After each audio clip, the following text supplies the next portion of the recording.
tous au nom du Seigneur Jésus.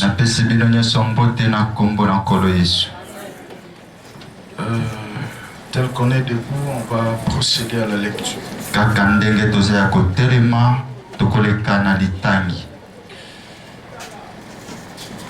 Nous sommes dans Actes des Apôtres, chapitre 3.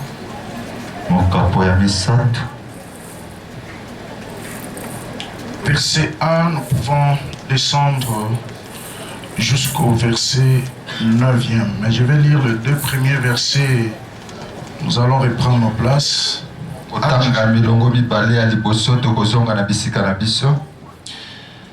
Actes chapitre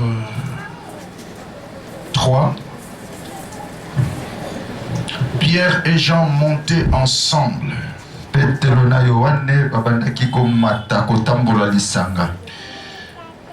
au temple à l'heure de la prière. C'était la 9e heure. Il y avait un homme boiteux de naissance qu'on portait. Vous pouvez souligner qu'on portait.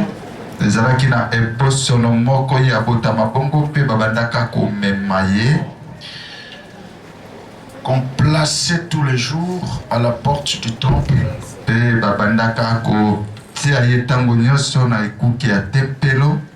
Appelé la belle, pour qu'il demandât l'aumône à ceux qui entraient dans le temple.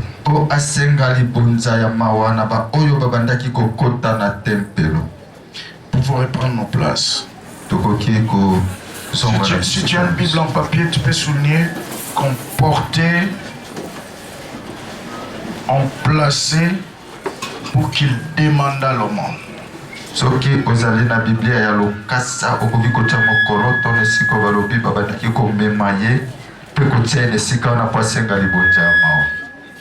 Cet homme, voyant Pierre et Jean qui allaient entrer, leur demanda l'aumône.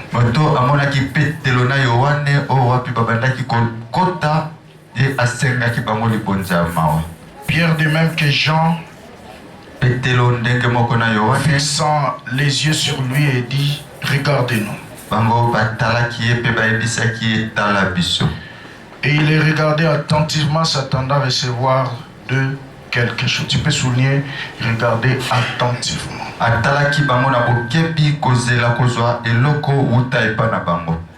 Vous pouvez souligner, regarder attentivement, s'attendant à recevoir de quelque chose. Alors Pierre lui dit: je n'ai ni argent ni or, mais ce que j'ai, je te le donne. Au nom de Jésus-Christ de Nazareth, lève-toi et marche. Et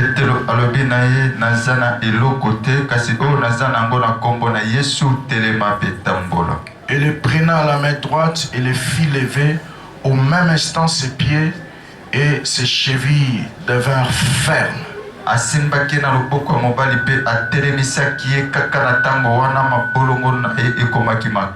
Et d'un saut, il fit debout et se mit à marcher. Il entra avec eux dans le temple. Écoutez ce que j'ai aimé: marchant, sautant et louant Dieu. Et tout le monde le vit marchant et louant Dieu. Mais dans son premier tableau, au verset 2, on les portait, on les plaçait pour qu'il demande l'aumône. Mais dans le deuxième tableau de sa vie, au verset 8, il pouvait sauter, il pouvait marcher et il pouvait louer Dieu. Est-ce que quelqu'un peut acclamer le Seigneur? J'aime les actions de grâce le dimanche. Prends seulement 1000 francs, viens dire merci à Jésus. Voir ce dimanche, c'est pas facile. Plusieurs sont morts. D'autres ne sont pas venus parce que la santé ne leur a pas permis. Si pas lui, peut-être l'enfant, son mari ou sa femme. Mais Dieu t'a fait grâce, il m'a aussi fait grâce. Apprends à dire merci à Dieu. Merci, c'est un mot qui paraît vieux, archaïque, mais si on le dit de tout cœur, ça touche le cœur de Dieu.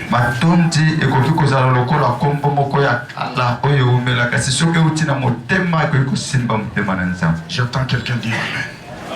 Et Dieu aime les actions de grâce. Les actions de grâce ouvrent beaucoup de portes. Ça produit l'addition. Ça produit la multiplication. Et ça produit aussi la faveur. Fais-le de tout cœur. Seigneur, merci. Je ne peux que te dire merci. Merci. Encore merci ce matin. Tu as combattu en notre faveur.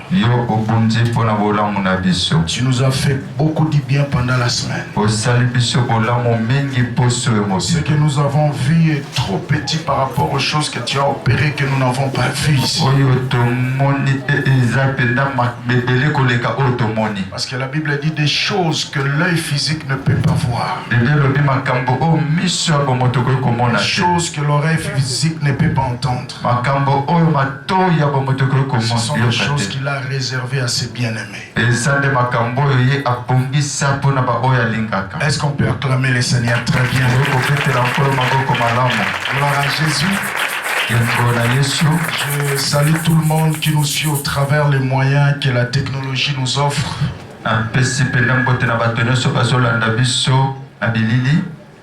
Nous avons entendu beaucoup de réactions de part et d'autre. Il y a des familles qui nous ont posé des questions. Vous aurez toutes les réponses au travers de ces messages et Dieu vous bénira encore.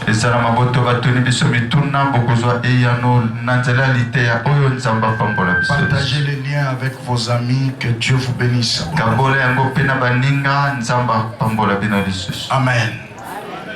Nous bénissons le Seigneur pour ce matin. Et pour ce beau climat qu'il nous a donné. Je ressens que bientôt il fera chaud, mais c'est quand même bon. Amen. Nous bénissons encore le Seigneur pour cette grande hospitalité que nous a témoigné son serviteur.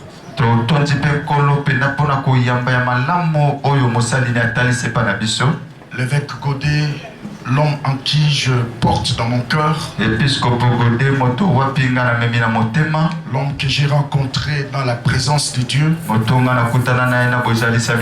et aujourd'hui, cette relation continue à se maintenir, et je sais que Dieu nous réserve encore de grandes choses. Quand je vous ai vu, la manière dont vous êtes comporté pendant cette semaine, je comprends que l'onction commence par la tête et coule jusqu'en bas. La première fois que j'ai découvert ce grand homme de Dieu, c'était d'abord un homme qui aime donner à Dieu. Nous étions dans une retraite de prière. J'ai été étonné par sa sensibilité spirituelle. La manière dont il donnait. Il est allé même plus loin jusqu'à proposer comment on pouvait soutenir ces programmes-là financièrement pour que ça continue prochainement.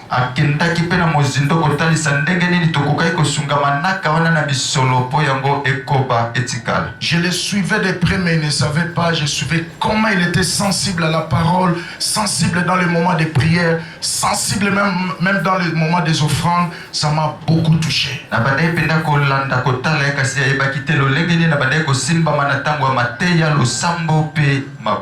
La sensibilité peut vous ouvrir beaucoup de portes. Et quand je vous ai vu dès le premier jour ici, j'ai dit que vous avez copié la sensibilité du Père. Dans la prière, vous avez copié sa sensibilité.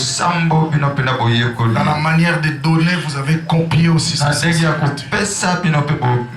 Dans votre manière d'écouter la parole, de recevoir la parole, vous avez aussi copié sa sensibilité. Vous êtes un peuple béni. Alors quand j'ai prié le Seigneur, j'ai dit demain c'est la clôture, qu'est-ce que je vais parler à ton peuple? Il m'a donné un petit sujet que nous voulons aborder. La place de la sensibilité spirituelle dans la délivrance.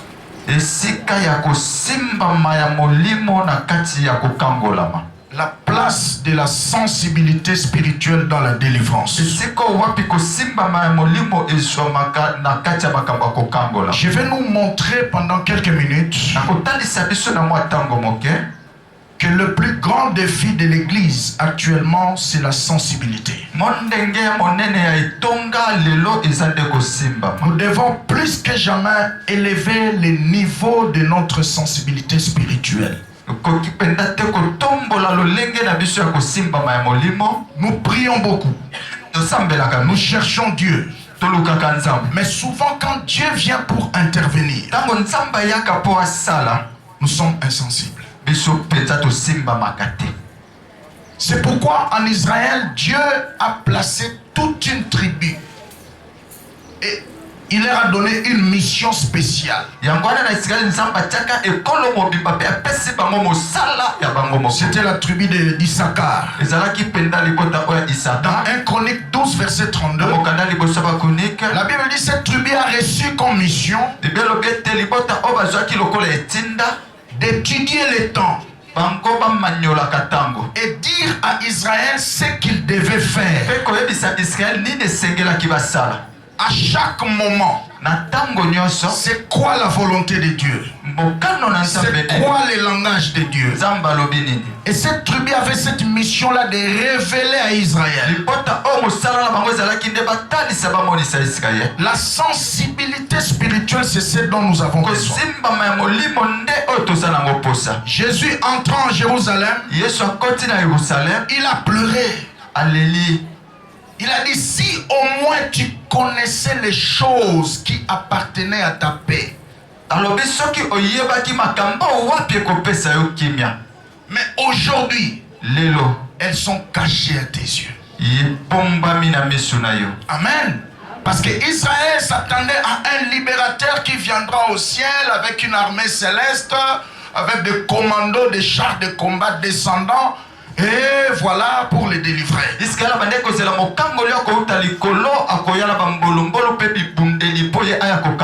il est venu comme un rejeton dans une terre desséchée. Il n'avait ni côté ni éclat pour agir. Et Israël ignorait que Jésus c'est lui le sauveur, c'est lui qu'il attendait. Et le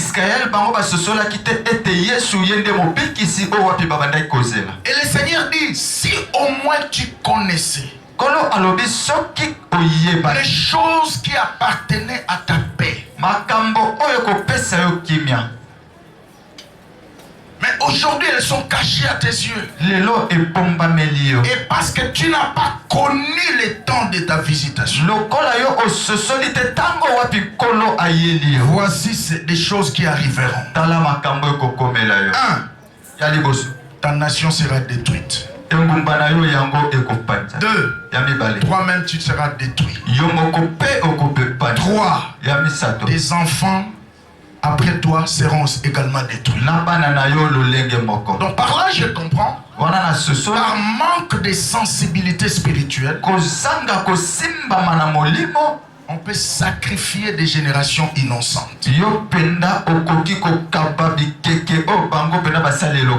Par manque de sensibilité spirituelle, on peut cacher, détruire sa propre destinée. Par manque de sensibilité spirituelle, on peut rater des opportunités. Amen, amen. Parce que Dieu agit en saison. Tu vois comme une semaine de délivrance des familles ici. C'est comme une saison de bénédiction que Dieu a ouvert. Maintenant, c'est à nous de saisir et de comprendre cela. J'attends quelqu'un dire Amen. C'est à nous maintenant d'élever notre niveau de sensibilité.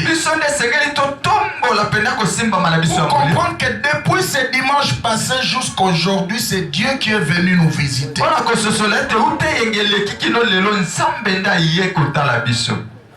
Et lorsque un Samuel arrive dans une ville, c'est pour qu'un David quitte la forêt vers le palais royal. Et durant toute cette semaine, je suis venu simplement comme un Samuel. Pour dire à un David, il est plus que jamais temps que tu quittes là où on t'a imposé être pour aller là où tu devais être. J'attends quelqu'un dire Amen très bien. Maintenant, c'est à nous de comprendre cela. La sensibilité spirituelle. Deux buts poursuivis dans ce message. Le premier but, c'est de nous révéler les privilèges de la sensibilité spirituelle. Lorsqu'on est sensible, quels sont les privilèges qui vont suivre? Un jour, j'ai prêché comme ça dans une ville. Un frère était touché. J'ai parlé sur les pesanteurs des familles. Un jour, on aura le temps d'en parler ici. Certaines personnes vivent des pesanteurs périodiques et ça produit un grand retard dans la destinée. Retour éternel à l'origine. Même s'il monte, tu dois toujours rentrer là où il est. Et cela produit un grand retard. Ce frère a entendu dans son oreille. Ce message est pour toi. Il a enlevé sa montre. C'est ce jour-là que j'ai compris que les démons qui s'appellent démons de retard existent. Il a enlevé sa montre. Il est venu se placer sur l'autel. Et quand je l'ai regardé, j'ai dit frère, lève tes deux mains. Reçois l'onction de grâce. Il allait tomber là-bas. Et un esprit commençait à se manifester. Bisonde to tchaiba retard wana. To kangaki tamazoka na motema ne a semé montre to blokaki. Mais to comprendre était pourquoi leki. Mais to zo zele libanda. Alléluia. Amen, amen. Tu vois, il regardait sa montre. Alors que je prêchais, le Saint-Esprit lui a dit, prends cette montre sainte. Parce que une partie de mon message était en train de montrer comment est-ce que certaines personnes ont perdu certaines espèces de bénédictions.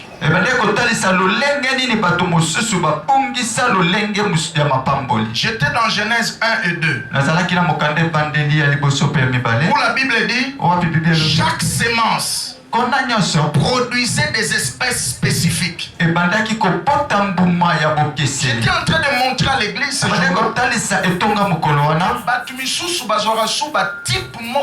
bénédiction parce que tant on zamba pambula na type wana bénédiction alia kanyoso espèce wana bénédiction azongi sara banzambete yango ya kalisute tout non voisin est-ce que ma pamboli moko bo bandaka ko zwa wana est-ce que ya kalisusu zamba pesaka yo espèce moko ba bénédiction na batam moko boye Mais Tilelo et Yarasute. Tu as pris et la semence et le noyau, tu as bouffé. Tu as perdu l'espèce. Et c'est cette partie-là qui commençait à toucher ses frères. J'ai dit, voilà pourquoi il y a un grand retard dans ce que montre ça pour nous la heure. Pasteur Alobama m'a espèce. Nanana posa nzamba zongi sangada batawana.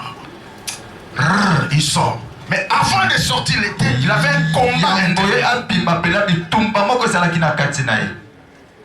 Parce que quand il a semé là, frère, la montre ici. C'est pour regarder le temps. J'ai pris que tous les retards de ta vie soient cassés et que l'onction de vitesse tombe sur toi. Il est allé tomber là-bas. Alors que cet esprit s'est manifesté. Dis après moi la sensibilité.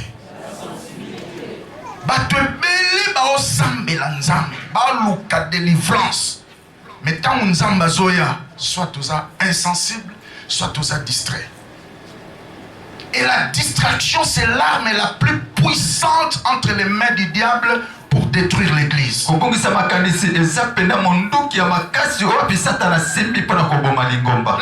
de concentration. Une église.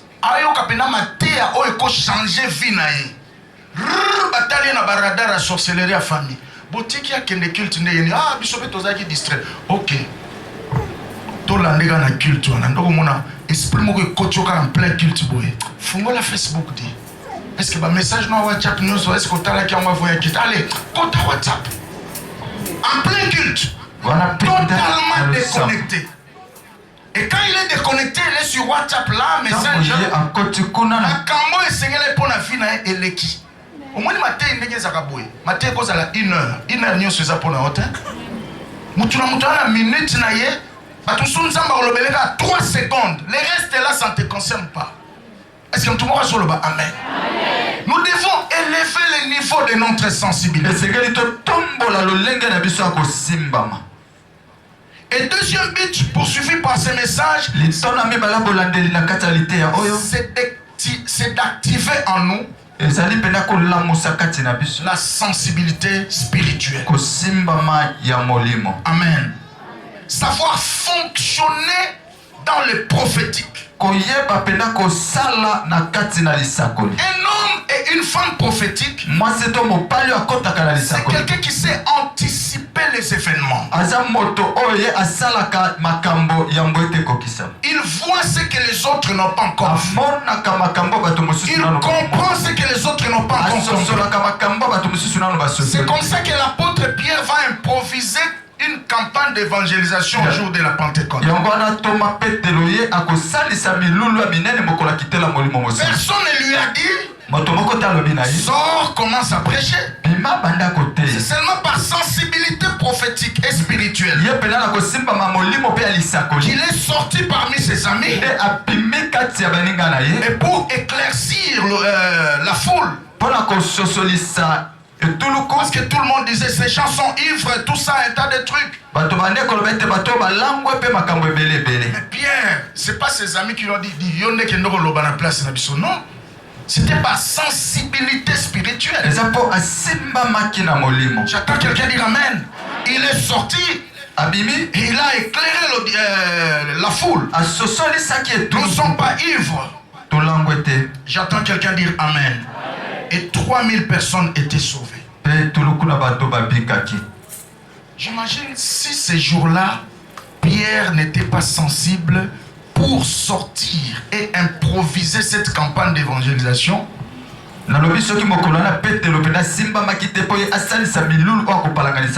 Ces 3000 personnes ne seraient pas sauvées. Dis après moi, dis à ton voisin, ta sensibilité peut sauver des multitudes et ton insensibilité peut détruire plusieurs destinées. Arrête d'être insensé. Amen. T'as sensibilité na yo ko big ça va te belé. Insensibilité na yo ko boma va te belé. Tika kozala insensible. T'as sous le bas insensibilité na yo. ekobikisa pe ngai ekobikisa pe libota na yo insensibilité na yo ekoboma ngai ekoboma pe libota na yo.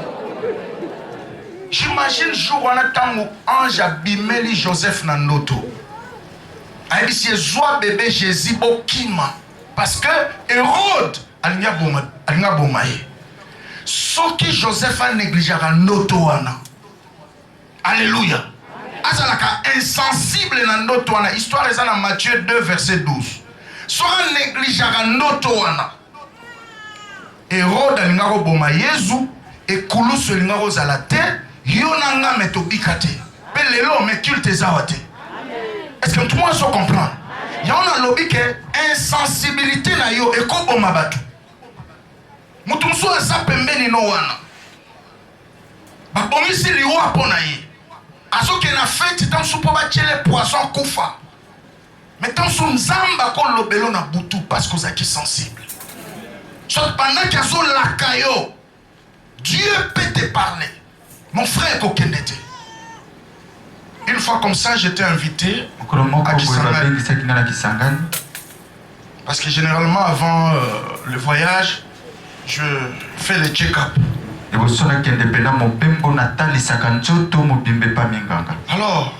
je me sentais pas bien. Alors que le billet, tout était déjà en place. L'église qui m'avait invité m'avait déjà fait tout. Je vais voir mon médecin, il va me dire, pasteur, nazolanda bâtiment de cœur na yo, tout. Sur milingi qu'on voyage nanté. Je dis, mais la pub passe déjà là-bas. On a fait des affiches, il y a trop de dépenses. Dis au pasteur de décaler un peu les programmes.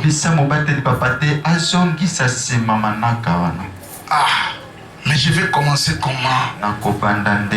J'ai parlé au pasteur, ma santé n'est pas bonne.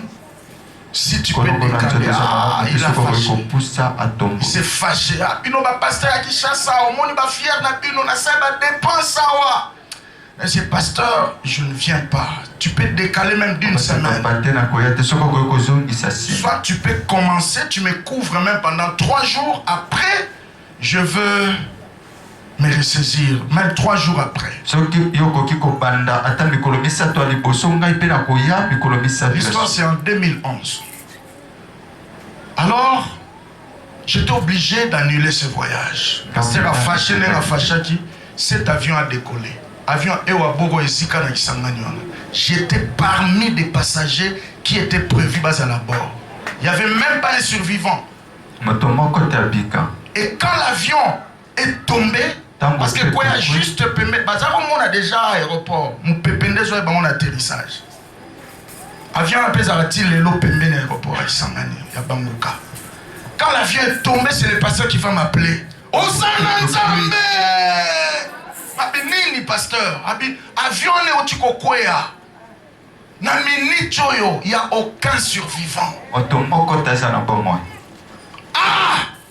Nzamba salaki no, maladie wane salaki Nzambe.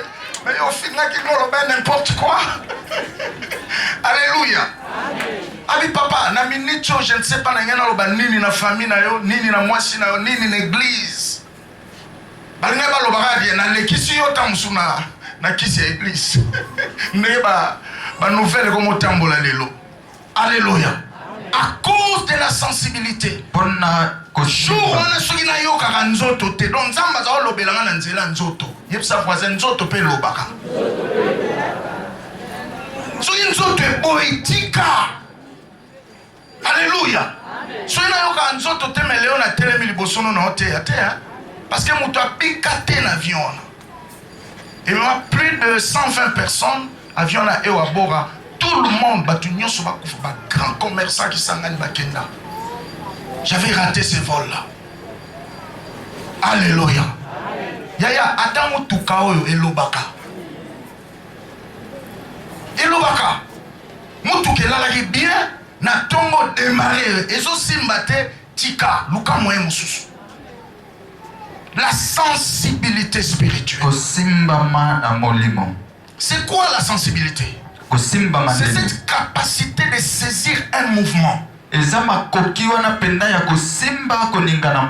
le monde spirituel et de manifester sa foi par rapport à ces mouvements-là. Un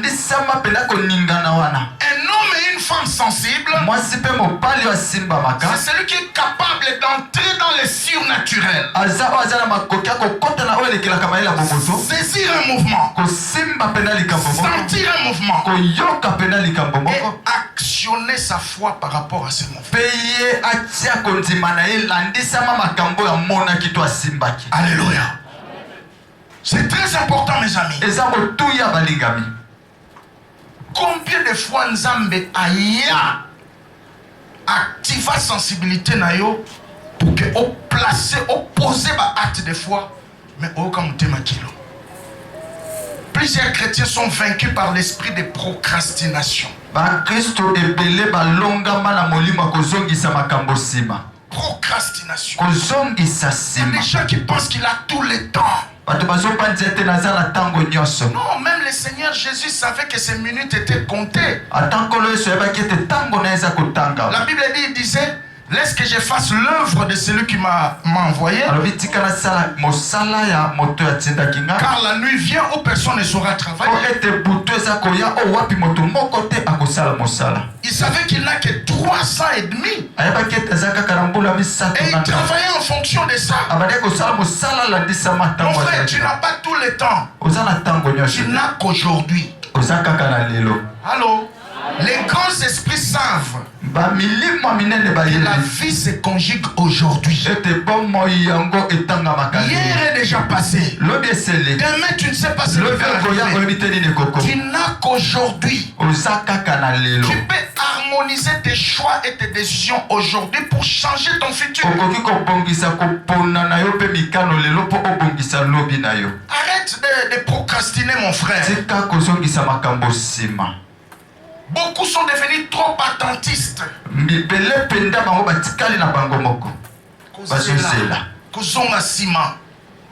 si tu monnaie à l'église, et ça parce que Satan a qui provoquer. Mais lui ne provoque jamais. Il est trop défensif. Dans un match, il y a football, équipe Moroté, ceux qui ont gagné et jouer défensif. Aussi, on a défenseur abimi meilleur joueur. Allô? Est-ce que tu vas te les bazar? Aussi, on a défenseur abimi meilleur joueur dans la compétition. À quoi on attend sur un match, moi, bi par hasard. Mais dans la compétition, au bimba. Championnat, tu es bandai, tu as souka défenseur abimi meilleur joueur. Très rare. Est-ce que tout le monde a le amen? Donc, vie chrétienne, nous sommes trop défensifs. Nous sommes zéla mingi. Ou changer d'honnêteté. Est-ce que tout le monde a dit amen? La vie chrétienne, c'est une vie de révélation. Des hommes et des femmes révélés. Ceux qui sont capables de faire des projections dans le futur. Et de voir ce que les autres n'ont pas encore. D'entendre ce que les autres n'ont pas encore. De comprendre ce que les autres n'ont pas encore.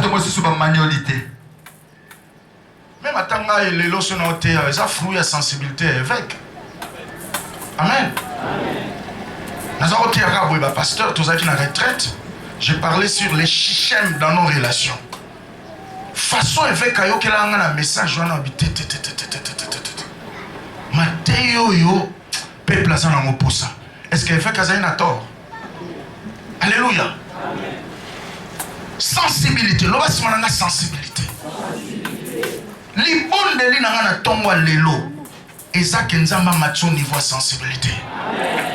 Parce que nous sommes convaincus que après ce séminaire, Nzamba Oye là on a pas forme belé.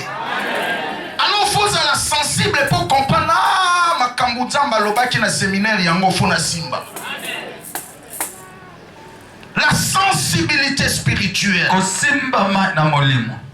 Un homme sensible agit par anticipation.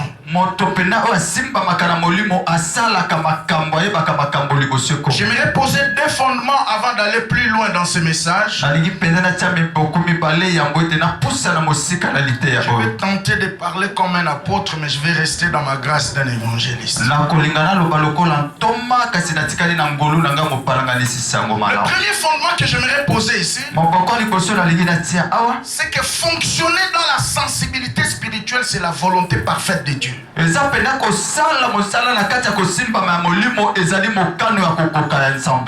aime les hommes et les femmes sensibles. Quand tu n'es pas sensible, tu ne feras pas la joie de Dieu. Le miracle arrive là où elle est attendue. La délivrance, toutes les bénédictions là, arrivent là où on l'attend. Fonctionner dans la sensibilité spirituelle, c'est la volonté parfaite de Dieu.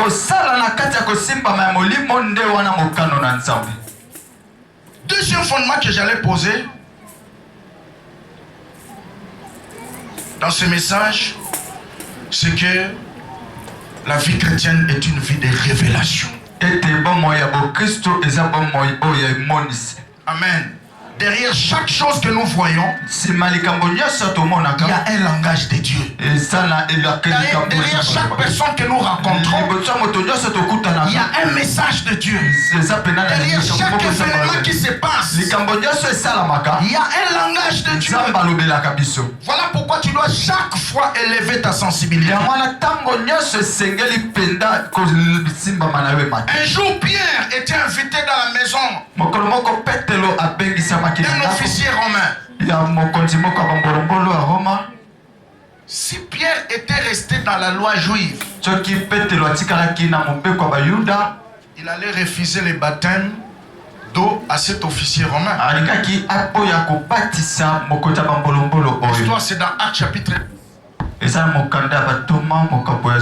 Amen. On l'a invité Pierre dans la maison de cet officier. La Bible dit, alors qu'il parlait de Jésus, la Bible dit, le Saint-Esprit était descendu. Mais ils étaient des païens. C'était la première fois que cette histoire se produise. Que le Saint-Esprit soit descendu même sur les païens. Lui-même était stomaqué de voir tout ça. Mais il a écouté Dieu. Il a élevé sa sensibilité. Et il va dire à tous ceux qui l'ont accompagné, est-ce qu'on peut refuser les eaux du baptême à ceux qui ont déjà reçu le Saint-Esprit?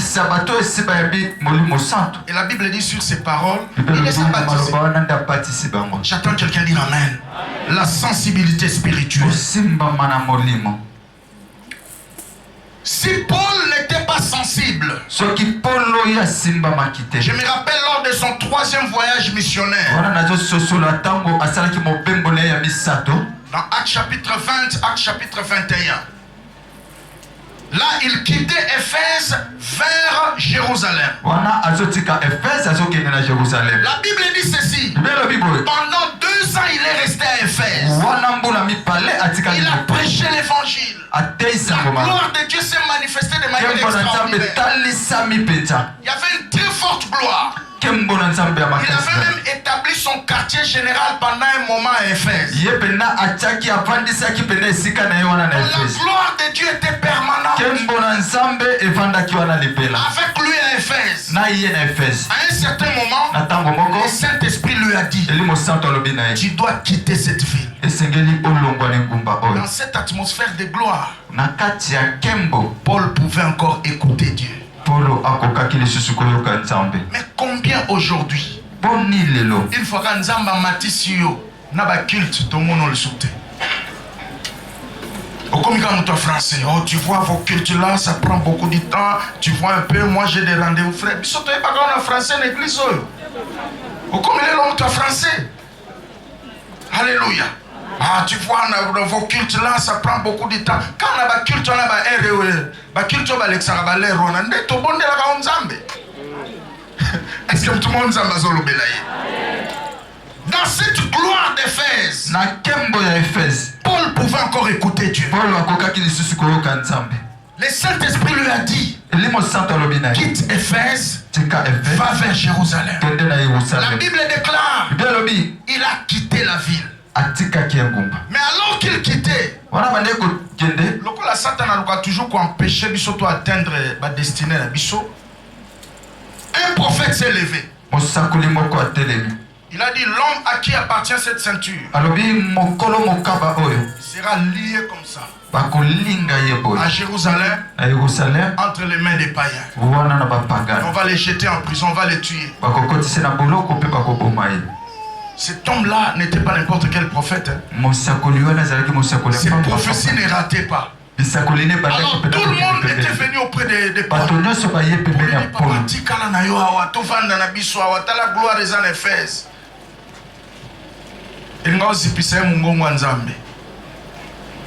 lui dire, que faites-vous là? Vous voulez me briser le cœur? Je vais vous dire, je suis prêt non seulement à aller entrer en prison, faire des prisons, mais aussi à souffrir, mais aussi à mourir pour la cause du Seigneur.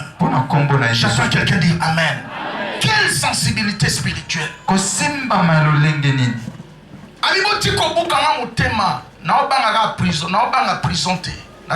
Non seulement au côté de la prison, mais na kufape pour la Yesu.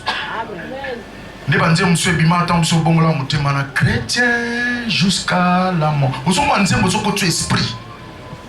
Vous avez le colonna bolingo, colonna ngolue. Mutoye madame mawawana. Nabitumba ya satana bisoto kotele manangui. Bisoto kotele manangui. Munimitele ma. Donc vous avez un esprit, frère. Vous avez un Alléluia. L'apôtre Paul a dit, je suis prêt non seulement à souffrir, mais aussi à mourir pour la cause du Seigneur. Quelle sensibilité spirituelle. Dis à ton voisin, élevons nos sensibilités. Nzamba salo grâce, même la katia gloire, aux ala capable, yakoyoka mungongo nzambe. Abraham avait reçu les promesses. Abraham il devait enfanter des rois, des prophètes, des sacrificateurs. Parce que Dieu lui a dit, des fruits, dans les fruits de tes entrailles là, les rois sortiront, des grands hommes sortiront. Mais malgré toutes ces prophéties là, qui gesticulaient sur la tête d'Abraham, il aurait fallu un point de contact. C'est comme ça que Dieu fonctionne.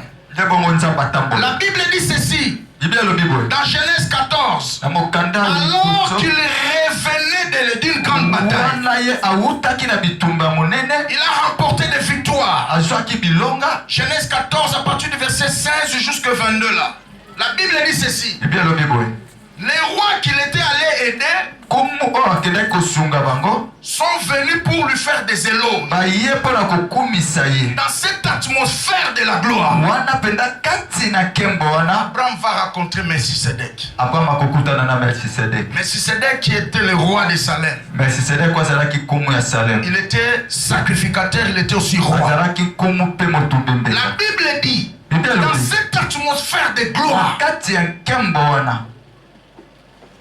Abraham a vu Melchisedec non comme tout autre homme. Il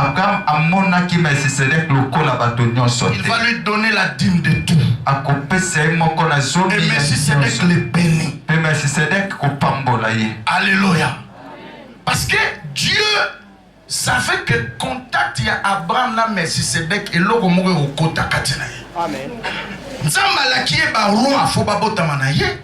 Ba prophète faut pas bimanaye, ba sacrificateur faut pas bimanaye, mais na molongo ya mbotama ya famille Abraham atako konaye kota botata atikala ozala roi te, atako konaye kota bo mama atikala ozala prophète te, atako konaye kota botata atikala kozala sacrificateur te.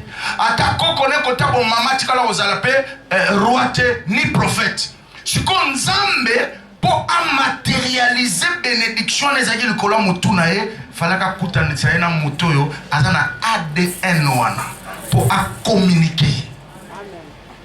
Est-ce que tout le monde dit amen? Tant on va kutani Abraham a pêché offrande et ça les points de contact à côté si ADN yakobota ba roi na ba sacrificateur. Donc ce qui Abraham azalaka insensible na contact wana. Mais ba Moïse ba ngai ba yate. Ba roi David ba ngai ba botamate. Na ba prophète Élie ba tunyo soto yebia minene ba ngai ba yate. Yon a eu ça qui une introduction sensibilité na yo et ko bikisa ba descendance na yo tout comme eko sacrifier ba innocent. Est-ce que tout le monde a amen très bien.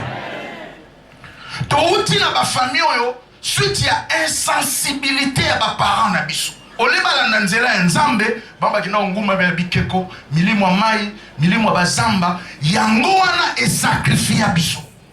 Dit tout ça on a pendant la semaine. Les pères ont mangé des raisins verts, les dents des enfants ont été cassées. C'est comme la génération a mis son photo harmoniser ba choix la ba décision. To élever niveau sensibilité, to la nzambe à solo, to ça la nzambe à solo, to pesa ba sacrifice belé. Est-ce que tout le monde solo ba amen? Tout il a ba famille ba compte vidé. À partir na yondo so compte moi ba biloko. Et c'est le niveau de sensibilité. Nous prions, mais Dieu utilise les hommes. On a prié nous tous les jours. Amen. Nous allons prendre ma alors tu dois élever le niveau de ta sensibilité. C'est très très important mes amis. Alléluia. La place de la sensibilité dans la délivrance. Dans les textes que nous venons de lire, dans Actes chapitre 3, on nous parle de quelque chose de très important. La Bible dit Pierre et Jean montaient ensemble à l'heure de la prière. J'ai aimé ça, monter ensemble. Ils n'étaient pas de la même génération.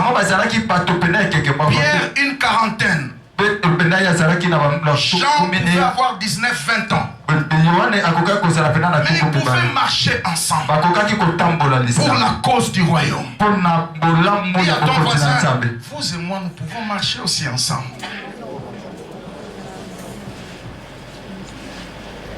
Frère Webi, bien. Mais devant la tempête, nous sous la vie, tu as besoin de vrais amis. Amen. Allô? L'homme est un être avec. Ma pambouli mso luka kala nzamba sacha pembeni ya mutu mota msozo négliger au côté des relations. On négliger au salane alliance. Est-ce que tout le monde nzamba zolo belay? Ils pouvaient monter ensemble. Nous devons être ensemble non parce que nous avons les mêmes grâces, mais nous pouvons être ensemble parce que Dieu veut que nous soyons ensemble. J'attends quelqu'un dire amen. Le fondement de la vie chrétienne, c'est l'amour, l'unité, amen, et la joie. C'est très important. Ils pouvaient monter ensemble à l'heure de la prière. La Bible dit alors qu'ils partaient au temple, il y avait un homme qui était boiteux de naissance. La Bible ne mentionne pas les causes exactes de son état là. La Bible dit seulement depuis sa naissance. Il y a des gens qui sont comme ça, qui vivent des situations où Aebi Mutuna ma coloté. Depuis Abotama, maladie on est yara ndengwana. Makamwane landara landahika bongo. Il y a des choses qui ne comprennent rien. Et amen, amen. Mais Nzamba Osengano na tonga lelo mataka niveau sensibilité. Donc tu n'as pas besoin de comprendre l'origine de tout. Élève seulement ta sensibilité. Ta sensibilité peut aussi te faire localiser dans la présence de Dieu. Ah, quand les papas interprètent à l'obion. Oui, mais les gens battent mes sous. Bon, on va respirer les barrières, des fois on se réserve. Mais ce qu'un homme d'onction est en train de prêcher, un homme charismatique, même pas moi, regardez seulement. Ce il ne touchera pas tout le monde. Parce que l'onction parle. Oh, regarde. Protocole, il y a un frère pourquoi? Parce que son onction lui a dit que ce frère-là est sensible. Il est prêt de recevoir quelque chose.